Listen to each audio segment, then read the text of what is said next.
Bonjour et bienvenue dans cette nouvelle vidéo. Aujourd'hui, on plonge dans l'histoire fascinante des Templiers, ces mystérieux chevaliers qui ont marqué le Moyen-Âge. Leur ascension fulgurante, leurs secrets, leur chute brutale. Et les légendes qui les entourent continuent de captiver le monde. Était-ce simplement un ordre militaire religieux, ou les gardiens d'un trésor caché et de mystères inavouables? Restez bien jusqu'à la fin, car vous pourriez découvrir des détails que l'histoire a préféré garder dans l'ombre. Alors, asseyez-vous confortablement et laissez-moi vous emmener dans cette aventure hors du commun. Mais attention! Ce que vous allez entendre pourrait bien changer tout ce que vous pensiez savoir. Abonnez-vous et activez la cloche, car cette histoire ne fait que commencer. Prêt à lever le voile? Allons-y! Les Templiers et la diplomatie médiévale. Stratèges au service de la foi. Les Templiers ne furent pas seulement des guerriers, ils furent aussi des diplomates habiles, jouant un rôle clé dans les alliances politiques et religieuses du Moyen-Âge. Aujourd'hui, explorons comment l'ordre du Temple a influencé les grandes stratégies diplomatiques de son époque. Les Templiers comme intermédiaires entre l'Orient et l'Occident. En Terre Sainte, les Templiers se retrouvèrent souvent en position d'intermédiaire entre les royaumes chrétiens et les puissances musulmanes, établissant des trêves et négociant des échanges de prisonniers. Point clé. Négociations avec les dirigeants musulmans. Les Templiers ont parfois négocié des accords avec des chefs musulmans comme Saladin pour garantir la sécurité des pèlerins ou échanger des prisonniers. Exemple. Trêve temporaire établie après des batailles majeures. Relations avec les assassins. L'ordre entretint des contacts avec les assassins, une secte ismaélienne, pour sécuriser des routes ou éviter des attaques. Traduction culturelle. Par leur présence en Orient, les Templiers jouèrent un rôle dans le transfert d'idées, d'objets et de technologies entre les deux mondes. Anecdote. En 1192, après la Troisième Croisade, les Templiers furent impliqués dans les négociations de trêve entre Richard Cœur de Lion et Saladin, qui permirent aux pèlerins chrétiens de visiter Jérusalem. Alliance avec les royaumes européens. En Europe, les Templiers jouaient un rôle stratégique dans les alliances entre royaumes, renforçant leur position grâce à leur richesse et leur réseau étendu. Point clé. Rôle de banquier diplomatique. Les Templiers servaient souvent de banquiers pour les rois et les nobles, facilitant le financement des croisades ou des conflits locaux. Ils étaient également les gardiens de trésors royaux, renforçant leur influence politique. Alliance militaire. Ils offraient leur soutien militaire à certains royaumes en échange de terres ou de privilèges. Exemple. Leur participation aux campagnes de la Reconquista en Espagne et au Portugal. Réseau international. Leur réseau de commanderie permettait de coordonner des alliances sur plusieurs territoires, un atout rare à l'époque. Anecdote. Le roi d'Aragon, Jacques Ier, offrit des terres aux Templiers pour leur aide dans la reconquête de Valence, montrant leur rôle clé dans les alliances ibériques. Relations avec le Saint-Siège. Les relations entre les Templiers et la papauté étaient cruciales, en tant qu'ordre religieux indépendant, ils jouissaient de privilèges uniques, mais aussi d'obligations diplomatiques envers le Saint-Siège. Point clé. Exemption papale. Dès 1139, la bulle papale Omnidatum Optimum accorda aux Templiers le privilège de répondre uniquement au pape, leur donnant une indépendance exceptionnelle. Défense des intérêts pontificaux. Les Templiers servaient de protecteurs des territoires pontificaux et soutenaient les croisades organisées par le pape. Médiation dans les conflits religieux. Ils furent parfois appelés à arbitrer des disputes entre ordres religieux ou entre clergés et pouvoirs séculiers. Anecdote. Lors du Troisième Concile de Latran en 1179, les Templiers jouèrent un rôle dans l'organisation des croisades, témoignant de leur importance diplomatique au sein de l'Église. Héritage des Templiers dans la diplomatie moderne. Même après leur dissolution, l'héritage des Templiers dans la diplomatie et l'organisation internationale se fit sentir à travers d'autres institutions religieuses et militaires. Point clé. Transmission aux hospitaliers. Après leur chute, une partie des responsabilités diplomatiques des Templiers fut transférée aux hospitaliers, qui poursuivirent leur mission. Influence sur les ordres modernes. L'idée de réseaux internationaux et de médiation diplomatique est un concept inspiré par la structure des Templiers. Représentation dans la culture populaire. Les Templiers sont souvent représentés comme des stratèges et des diplomates dans les récits historiques et fictionnels. Anecdote.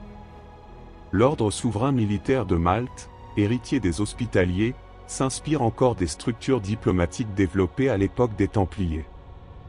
Guerriers, banquiers et diplomates.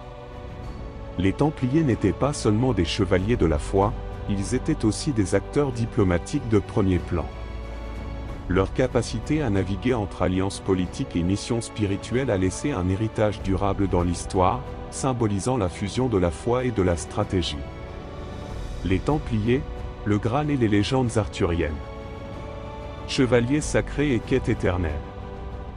Le Saint Graal, la table ronde, et la quête chevaleresque sont des éléments centraux des légendes arthuriennes. Mais ces récits sont-ils liés aux Templiers? L'image du chevalier sacré en quête d'un objet divin semble directement inspirée par l'ordre. Aujourd'hui, plongeons dans les liens fascinants entre les Templiers, le Graal, et les mythes arthuriens. Les origines des légendes du Graal et des Templiers. Les récits du Graal apparaissent au XIIe siècle, à peu près à la même époque que la fondation de l'ordre des Templiers. Cette simultanéité a conduit de nombreux chercheurs à établir un lien entre les deux. Point clé. L'origine du Graal.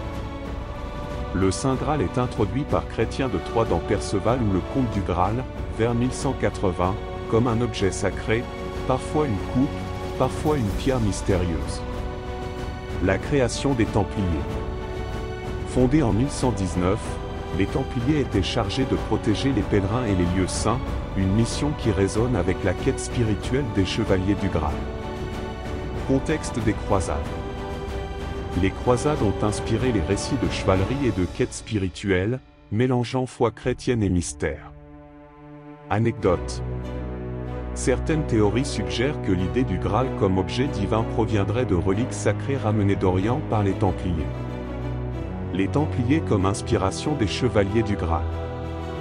Les chevaliers du Graal, par leur dévouement, leur courage et leur quête spirituelle, partagent de nombreuses similitudes avec les Templiers. Ces derniers auraient été une source d'inspiration pour les récits arthuriens. Point clé. Les valeurs communes. Foi chrétienne, chasteté, et dévouement à une mission sacrée.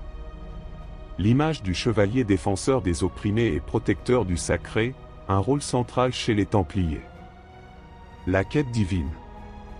La quête du Graal reflète la mission des Templiers de protéger les lieux saints et d'agir comme gardiens de reliques sacrées. Les similitudes visuelles. Les chevaliers arthuriens, souvent représentés en armure blanche ornée de croix, évoquent directement l'apparence des Templiers. Anecdote. Certains chercheurs pensent que la description de la table ronde comme un symbole d'égalité entre chevaliers pourrait être inspirée par la fraternité égalitaire des Templiers. Le Graal et les trésors templiers.